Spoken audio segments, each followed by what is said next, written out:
Hi guys, C-Sweezy here, and I'm gonna show you a tutorial video on how to use your change on the vending machines.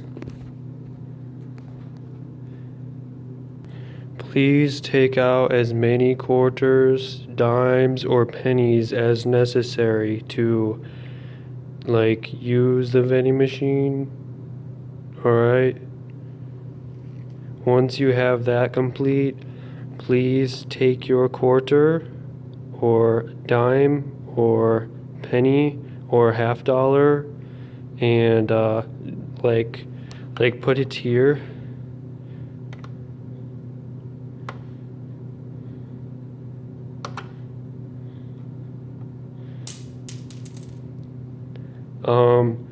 Yeah, so that's how you do it. So yeah. Alright, thanks for watching, and have a good day.